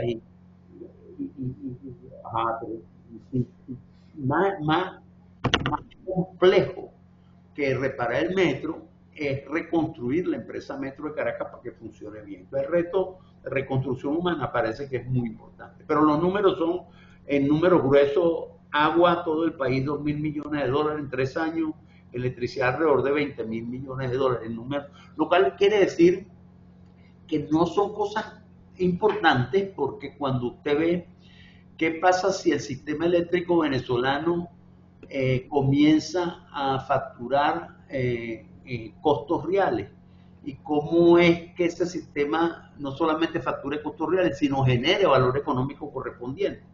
Bueno, entonces usted puede ver que el sistema eléctrico del Perú, que es un país pobre, pero más o menos el tamaño de la población nuestra, factura al año 5.000 millones de dólares. Pero si usted tiene un sistema que funciona como los peruanos, es un sistema que está basado en que las tarifas tengan equilibrio económico, usted tiene una empresa que serán capaces no solamente de conseguir los créditos necesarios, sino también de pagarlos. Aquí la siguiente pregunta es brevemente, ¿qué nos puede decir sobre la posibilidad de surtir de gas doméstico por tubería a las principales ciudades de Venezuela? Bueno, fíjate, tenemos un caso al lado de nosotros que es Colombia. El tema es que en la política energética, cuando tú dices que el servicio es universal, entonces tienes que darle energía eléctrica a todo el mundo, y entonces empiezas a tener problemas que el costo de la energía eléctrica en los hogares más humildes es complicado de cubrir si la gente todo lo utiliza con electricidad. Entonces entra la necesidad de que los consumos reactivos, pues decir, los consumos que tienen que ver con producción de calor, los calentadores y las cocinas, preferiblemente se manejen con gas, porque el gas es energía primaria. Pues. Entonces, los costos de transformación no ocurren. Bueno, entonces el gas, la gasificación de las ciudades, es una política importantísima para que la política de energía eléctrica sea eficiente y que llegue a todos los lugares. Eso quiere decir que entonces la gente, la mitad del consumo no lo consume con la electricidad, sino lo consume con el gas y la energía eléctrica entonces a subsidiar es más pequeña. Bueno, lo importante fue que los colombianos, y lo mismo pasó en Perú, crearon las condiciones de mercado que hicieran que gasificar las ciudades terminó siendo valioso. Quiere decir valioso que, por ejemplo, en el caso de Empresas Públicas Medellín, uno de sus principales negocios es comprar gas al mayor y distribuir aún en los barrios más humildes de las ciudades que ellos atienden. Entonces, efectivamente, en la política del gas, además del tema conceptual, hay un tema de que el mercado funcione, que usted al final permita que a la gente, si le llega gas directo, la gente está en capacidad de pagarlo adecuadamente. Y eso hace muy eficiente el sistema. En el caso peruano, escribimos un papel sobre eso. En el caso peruano, el desarrollo del gas además estuvo muy asociado con la industria eléctrica, porque la forma de tener combustible local fue a través de la explotación de camisea, que es gas en la Amazonia. Entonces, cuando te dicen funcionó, funcionó. Lo más que yo podría agregar, Eduardo, que ayuda mucho ver lo que ha pasado en lugares que originalmente eran más desordenados que nosotros y más pobres que nosotros. ¿Me entiendes? Porque cuando decimos que una cosa lo hacen bien en Suiza, a uno le dice, bueno, eso porque son catires de ojos azules, como yo digo. Pero cuando algo lo hicieron en Colombia, son más borrachos que nosotros, más desordenados que nosotros, más desordenados, bueno, entonces eso quiere decir que la cosa funciona. Es decir, si usted define las políticas correctas, eso fue en Perú. Bueno, vamos a revisarlo porque esos tipos no son mucho mejores que nosotros. Ellos han logrado un nivel de penetración en el caso de Colombia es muy importante, especialmente porque no tienen tantos recursos como nosotros y han llegado con niveles de gasificación muy importantes. Y asociado con algo que yo decía al principio, mire, si usted le lleva gas a las viviendas, eso quiere decir que la gente tiene una altísima disponibilidad de energía en su casa. Ahora, cuando usted ve en Venezuela el calvario que resulta las bombonas de gas, desde el punto de vista político no tiene ningún sentido que mientras usted en Medellín tiene un nivel de gasificación, inclusive en los barrios importantes, tú aquí en Venezuela sea muy, porque al final distribuir por bombonas es un dolor, pues es un problema terrible. Entonces, tiene mucho que ver con que las cosas sí se pueden, haciendo las políticas correctas, y termina cerrándose el negocio porque el negocio no es por imposición política, sino porque económicamente hay equilibrio en el negocio de gas que hace que hay un enorme interés. Mire, yo le quiero comentar un caso porque a lo mejor ustedes, como algunos viven fuera de Venezuela, no saben. En Venezuela está ocurriendo una revolución con el internet por fibra. Simplemente una tecnología que tiene 10 años, es decir, tampoco es que es nueva, que se llama el GPON, que es tecnología de fibra pasiva, está entrando primero en los barrios. Y eso quiere decir que hay barriadas en donde el 40% de la gente está recibiendo internet por fibra. Es decir, en un país donde no funciona ningún servicio, ni en los barrios más ricos, entonces resulta que en las barriadas pobres estamos teniendo internet por fibra y las personas están pagando un ARPU de $40 al mes, es decir, el revenue promedio son $40, lo cual no es nada pequeño para las cosas que se dicen de Venezuela. Y usted dice, bueno, ¿por qué? Bueno, porque el servicio es de primer mundo, el único de primer mundo que tienen los barrios. La segunda cosa es que la gente, para tener calidad de vida y al tener internet por fibra, cambia toda la vida porque la televisión y la educación de los muchachos y la comunicación funciona por ahí. Pero la tercera cosa es porque han tenido libertad tarifaria y competencia. Eso quiere decir que los precios no son ridículamente bajos, pero sí son bajos. $30 comienzan por ahí. Pero mire, yo le voy a decir una cosa que va a sonar a herejía. Lo que recibe el Estado venezolano hoy en día por el IVA del internet de los barrios es mucho más de lo que cobra por la energía eléctrica. Porque en cada factura del internet el gobierno cobra 16%. Entonces, miren, dentro de este gobierno que la gente habla de cosas tan malucas y tal, que yo no voy a añadir nada ahí, pero ellos entendieron rapidito que ellos preferían tener el 16% de la factura que ser los dueños de la factura, porque si son los dueños de la factura no tienen forma de facturar, cobrar y no sé qué. Entonces le dieron licencia a 150 empresas, por cierto, no todas funcionan, pero miren, las que están funcionando están cobrando, en Petare en este momento hay 50.000 hogares conectados por fibra que pagan en promedio $40. Bueno, saque la cuenta de la facturación total y saque la cuenta del IVA. Y con toda seguridad, la gente de Petare está pagando por el IVA, que es recaudación para el Estado, mucho más de lo que pagan por agua y por luz juntos. Entonces, en el tema de los servicios, en gran parte el mercado manda mucho. Y lo que yo quiero ahí añadir es que toda esa cosa que dicen del venezolano que no paga, eso es la mentira más inmensa que se puede hacer. Y si alguno ha trabajado con la electricidad, que nos lo pueda dar testimonio, pero yo les quiero decir que efectivamente lo que está ocurriendo con el pago del internet, que además tiene muchas ventajas, porque se factura a distancia, la desconexión es automática, es muy importante. Con el gas va a pasar lo mismo, Eduardo. Si usted tiene una empresa eficiente que transporta gas en forma eficiente, usted va a tener gente feliz de pagar sus servicios porque va a cambiar su calidad de vida. Aquí hay entonces una última pregunta antes. Ah, no, hay dos preguntas antes de ceder el derecho de palabra. La primera es, ¿cómo se alinean sus ideas con las propuestas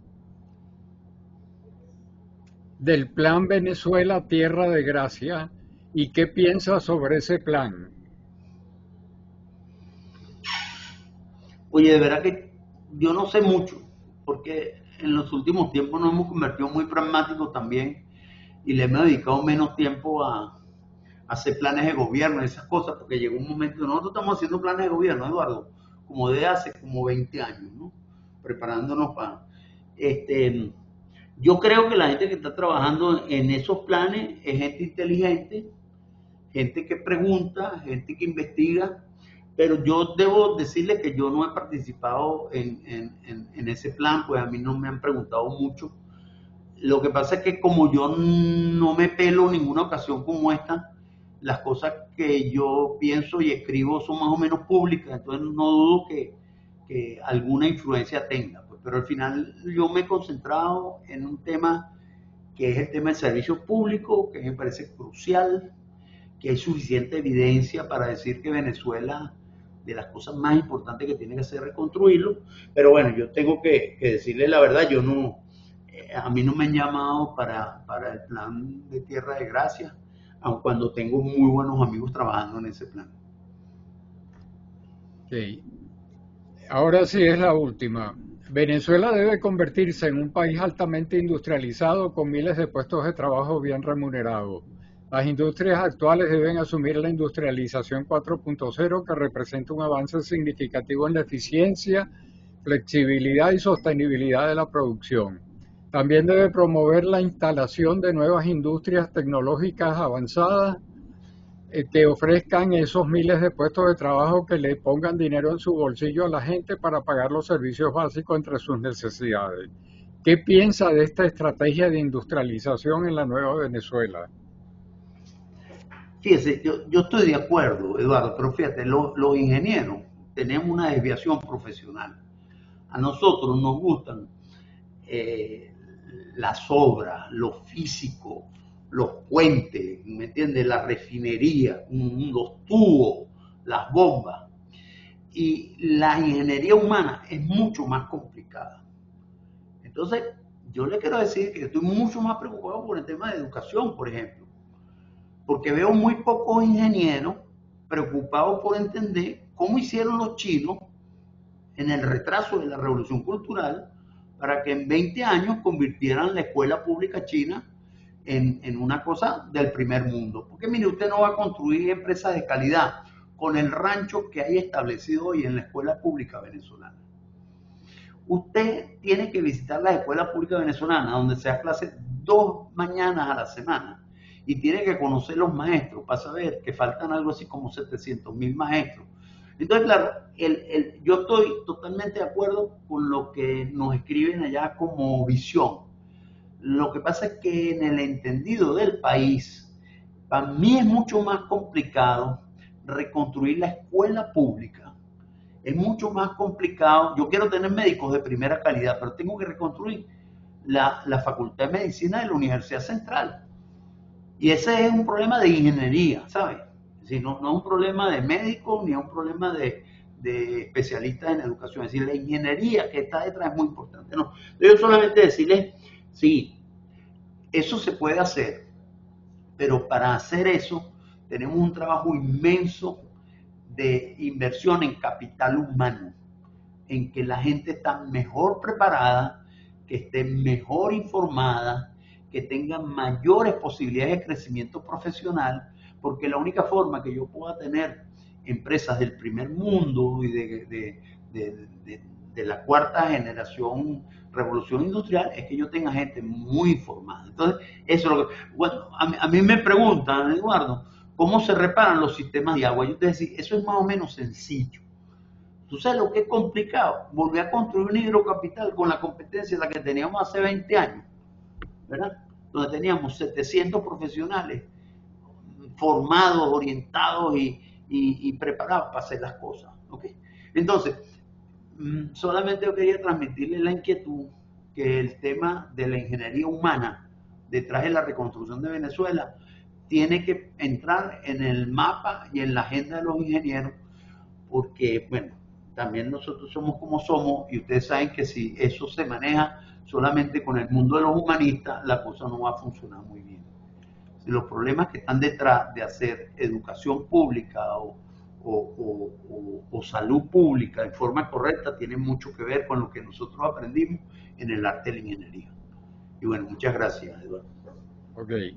Bueno, con esto finalizan las preguntas del chat. Pasamos al derecho de palabra por un minuto. Está anotado Carlos Sánchez. Adelante, Carlos. Bueno, oye, José María, te felicito por esta exposición, realmente ha sido muy ilustrativa y nos pasas muchos mensajes.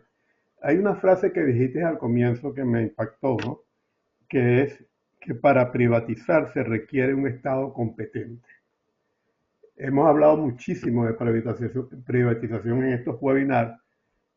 En tu opinión, si logramos ese cambio, esa transición de gobierno, ¿cómo ves tú ese Estado que vamos a tener en los primeros 2 años? ¿Va a ser un Estado competente o va a ser un Estado que va a requerir de mucho trabajo antes de poder entrar, ser competente y empezar a privatizar?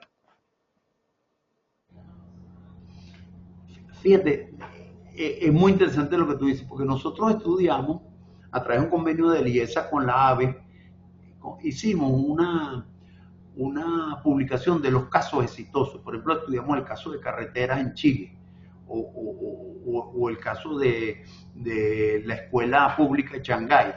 Nosotros vimos que detrás de esos procesos de participación profunda del sector privado en gestiones públicas, había un Estado inteligente, había un grupo competente de funcionario del Estado que hacía eso no por razones ideológicas, sino por razones estrictamente de ingeniería económica. Esto es muy eficiente hacerlo así. Entonces, efectivamente, bueno, yo hablé ahora de la escuela, pero uno de los desafíos más grandes es hacer un gobierno de gente competente el día que haya un cambio político en Venezuela, porque el Estado está muy debilitado. Y además, como nosotros en el mundo de los intelectuales y técnicos hemos desarrollado un desprecio por lo público, ¿no? Que casi que nos da erupciones en la piel hablar de participar en cosas públicas. Pues mire, el, el, el gobierno nuevo, el día que haya un cambio político en Venezuela, va a requerir de los talentos más brillantes y de la gente más inteligente para poder hacer un gobierno muy importante. Porque miren, en los papeles de los chilenos está claramente presente el temor a que un gobierno, después de un proceso autoritario, un gobierno democrático tiene muchísimos peligros de gobernabilidad. Entonces tiene que conseguir, es una carrera contra el tiempo. Eso quiere decir que usted tiene que sacar buenas notas rapidito para que la gente lo cuide. Entonces, efectivamente, formar un nuevo gobierno en Venezuela va a requerir de tener las mentes más privilegiadas, la mayor capacidad de servicio y las mayores competencias. Y eso significa introducir en nuestro discurso que para que haya participación de sector público importante es necesario que haya un Estado competente. Si usted tiene un Estado hecho debates quebrados, que es como decimos aquí en Venezuela, los piratas, usted nunca va a tener soluciones ingeniosas en la forma de manejar las cosas. Pero efectivamente, entonces, es un enorme desafío. Yo también creo que en la vocación de los venezolanos de construir un país mejor, hay mucha gente comprometida en eso y yo creo que va a estar comprometida en el sentido que va a haber que tener una incorporación de las capacidades más importantes gerenciales y de ingeniería en el nuevo gobierno, a reconstruir lo que está quedando muy, bueno, yo no quiero contar mucho eso, pero cada vez que vamos a una oficina del Estado, realmente las condiciones son muy precarias. En la inteligencia de la gente, en los recursos que manejan. Y entonces, efectivamente, el país que queremos se va a construir por un grupo que tenga mejores competencias. Gracias. Tiene la palabra Jorge Sajía. Un minuto, Jorge. Eh, bueno, buenos días, José María de Viana. Por fin te veo en persona porque Luis Ferrer, que está presente, nos contactó. Y aprovecho para saludar a Luis Paul también. Mira, José María, nos dejaste esta intervención tuya es como un aperitivo para, para, para lo que viene. En una oportunidad, hace unos años, cuando ya pensaba que iba a cambiar el gobierno, el ex embajador de Panamá me dijo, mira, los países cuando se destruyen y están destruidos, cuando cambia la cuestión, se regeneran y generan mucha riqueza. Y me puso el caso de Panamá, que con el Canal, Panamá prácticamente es un país del primer mundo ahorita, después que se fue Noriega. Y me dice, y Venezuela tiene petróleo. Pero yo fui el que hice la pregunta del gas. Tú eres un especialista en agua y en comunicaciones, pero solamente gasificar el país, eso tú lo planteaste desde el punto de vista del beneficio de quien recibe el servicio, pero de la activación de la economía, meter la tubería, hacer las Tiempo, Jorge.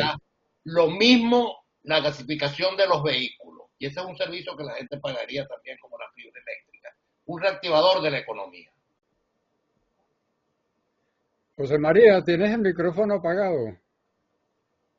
No, Jorge, totalmente de acuerdo. Yo solamente que en las cosas nuevas, hace años se pensaba que darle internet de calidad a los venezolanos era un desafío imposible.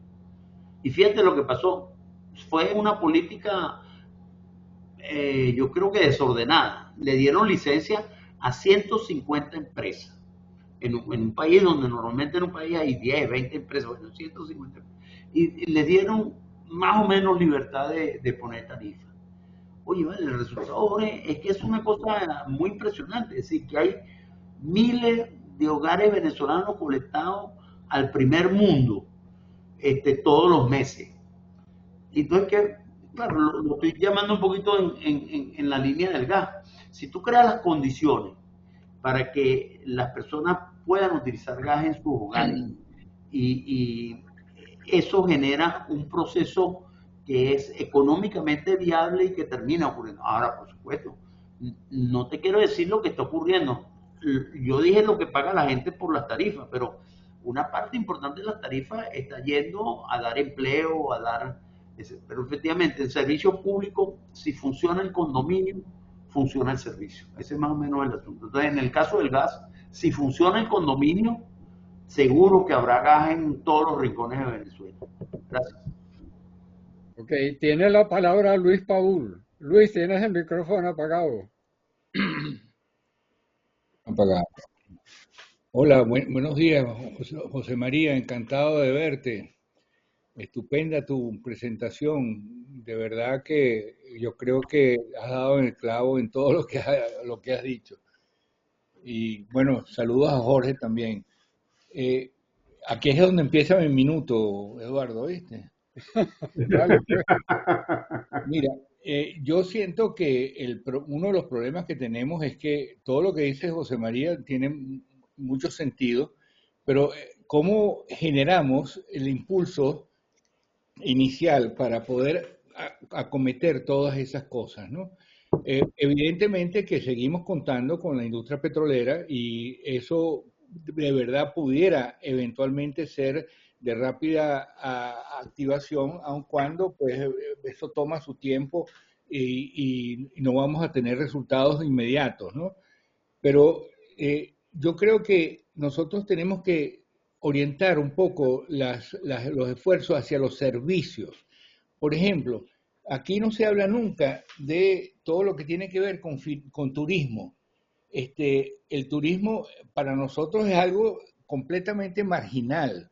En República Dominicana el año pasado recibieron 10 millones de turistas. 10 Bien, Luis. Ustedes no me van a decir que en Venezuela no hay mecanismos para poder alentar el crecimiento del turismo. Y bueno, y así, las finanzas, los servicios tecnológicos y todo lo que tenga que ver con la parte de servicios, que es lo que más rápido podemos activar, al igual que todos los servicios públicos que necesitamos hacer, ¿no? Sí. José María, tienes micrófono apagado. Gracias. Mira, Luis, totalmente de acuerdo, pero yo quiero destacar nuevamente el tema político. Cuando hay un cambio político en Venezuela, el tema de mantenerse en el gobierno es lo más importante para los políticos. Hay que entender la racionalidad que ellos tienen. Y en la ruta, en el caso de los chilenos, estuvieron 20 años con distintos gobiernos. En la ruta más importante de que el gobierno sea exitoso, es cierto lo de los servicios, pero muy importantes son los servicios que le lleguen a la casa de la gente. Sí. Porque mira, el nivel de molestia de las personas por los servicios es terrible. Puede decir, realmente lo más dramático es para un venezolano que nos enseñaron a bañarnos varias veces al día y lavar la ropa todos los días. Eso es lo que aprendimos en la escuela hace años. Por ejemplo, no tenía agua. Entonces, claro, yo lo que me parece muy importante que la forma como tú cambias la disposición de la gente, la visión del futuro, la capacidad para construir cosas nuevas, tiene que pasar en primer lugar por aquellos servicios que le cambien la calidad a las personas más humildes, ¿no? ¿Por qué? Porque esos son los que generan el motor necesario, por ejemplo, para dar servicios turísticos, que tú estás diciendo. Bueno, pero que en República Dominicana toda la población está destinada a la industria turística, está recibiendo gente, porque cuando reciben 10 millones de personas hay casi más turistas que dominicanos, ¿no? Pero muy importante que desde muy rápido, bueno, y yo por supuesto que el tema del agua lo veo con mucho más cuidado y con mucho más detalle que ustedes. De verdad que yo creo que son de las labores fundamentales en un nuevo gobierno garantizar que en el más corto plazo la gente perciba el mejoramiento de su calidad de vida en los servicios que le llegan al lugar. Ese es muy importante. Y ese país es el que tiene capacidad, por supuesto, para después, y yo estoy de acuerdo contigo, es una industria liviana, en donde es una industria de exportación con bienes locales, que es una maravilla. Y bueno, y tú lo dijiste, República Dominicana son 10 millones, en Venezuela no llegamos a los 700.000 turistas al año. Así es. Tiene la palabra Francisco. Buenos días. Tremenda presentación y nos ilustra mucho, pero también nos deja hasta más preocupados por todo lo que has expuesto. Mira, Francisco, un poquito el volumen, Francisco, se te oye bajito. Ahora, ¿me escuchan? Sí, sí. No, que tremenda presentación y además de lo bueno que pone la cosa, nos pone hasta más preocupados, porque muchos de los temores que teníamos se afianzan con lo que dices, por lo menos el desprecio hacia lo público. Últimamente el desprecio hacia lo público desde el punto de vista ideológico, al ver el desastre político de esa versión del socialismo en Venezuela. Pero antes también había un desprecio no un desprecio, había como un alejamiento, mientras lo veo empíricamente, mientras mi padre y mis tíos se sentían orgullosos de estar en organismos públicos y compartir lo privado con lo público, mi generación ya no quiso saber nada de los partidos políticos, ni está metido en lo público, o estamos nosotros con el PDVSA o tener amigos del sector privado, de estas empresas privadas. Y los partidos políticos quedaron, los que debían ser porteros llegaron a ser secretario general, como Alfaro Uceda. Tiempo, Francisco. Mi pregunta, ¿qué comentario tiene hacia ese desprecio y ese desdén por lo público? ¿Qué podríamos hacer para mejorar esa percepción o para hacer que mejores mentes vayan hacia lo público? Bueno, yo creo que lo primero es el concepto que dijimos, para que los privados puedan tener una participación importante, lo hacen en un estado moderno con gente muy competente, ¿no? Y la otra cosa es que, bueno, el otro día Cancofe en otra reunión comentó, ¿no? Muchos de nosotros vinimos del sector privado al sector público, es decir, yo llegué a Hidrocapital porque había un problema político, si no, nunca hubiera trabajado en Hidrocapital. Lo que pasa es que dependiendo de la experiencia que tuvimos algunos en la administración pública, por ejemplo, Jorge le tocó una gestión más corta en el tema de puertos, yo puedo decir en la experiencia mía que no hay nada más valioso en mi experiencia profesional que el tiempo que estuve en Hidrocapital. De ahí fue que la gente puedes demostrar que hay empresas y hay gestiones en el mundo del Estado en donde las cosas que puedes hacer difícilmente en el sector privado, ¿no? En el caso chileno, la gente que desarrolló, que gran parte de eso se hizo después en el gobierno de Ricardo Lagos, era gente de altísimo nivel que venían del sector privado. Oye, pero una vez que montaron el sistema de la autopista, por ejemplo, en el caso concreto de la autopista urbana, que son casi 200 kilómetros que hicieron ellos dentro de Santiago, en el mundo público, si las condiciones ocurren, a lo mejor es el lugar profesional más interesante para transformar el país. O vamos a decirlo de otra manera, si nosotros no tenemos un gobierno dirigido por gente inteligente, muy bien preparada, y yo le añadiría otro asunto, necesariamente con una presencia muy importante de jóvenes competentes, que entiendan que la misión del Estado es una misión normalmente corta en el tiempo, que puede ser muy valiosa.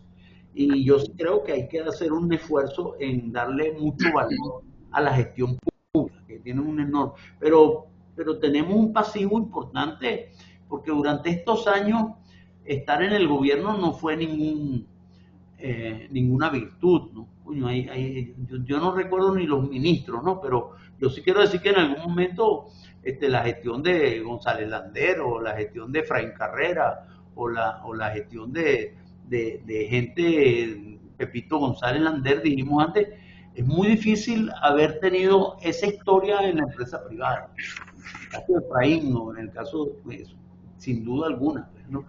Pero efectivamente creo que hay que darle al nuevo gobierno la cara de juventud, de inteligencia y de competencia, pues si no va a ser muy complicado porque el país está muy estropeadito, pues. Gracias, Francisco. El general Alfonso Rabar en PDVSA, José María. Tiene la palabra Jorge Cancoff. José María, un gusto en saludarte, muy interesante tu presentación. Me gustaría que te quedaras para la sobremesa porque el punto que voy a plantear es un poquito más largo y es muy importante y es asociar la privatización con el problema social. Yo lo viví personalmente en el gobierno de Pérez porque lamentablemente muchos de los ministros hicieron planes de privatización y así lo hicimos en los puertos y lo quisimos hacer en el seguro social, pero lamentablemente se olvidaron de la parte social. Pero quiero dejar mi comentario y mi pregunta para la parte siguiente de esta presentación.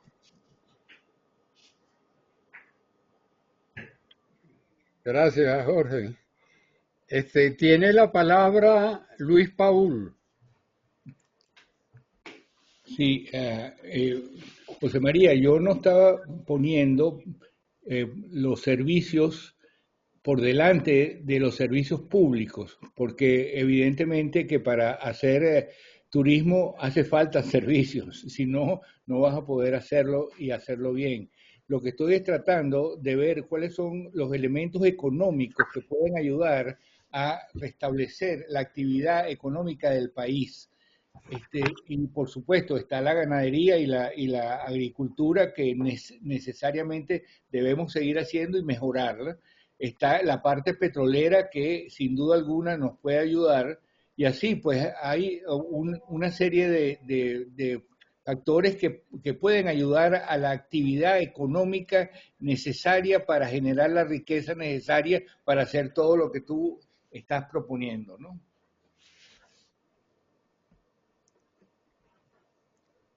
¿Algún comentario? El micrófono apagado. No, de acuerdo con Jorge y con Luis Paul, totalmente de acuerdo. Exacto. Ok. Bueno, con esto entonces se acaba el orden de palabras. Vamos entonces a pasar a la sobremesa. Muchísimas gracias, José María, por esa magnífica charla. Yo te dije que iba a despertar discusión e inquietudes y la realidad es que lo ha hecho y creo que cumpliste bien tu cometido.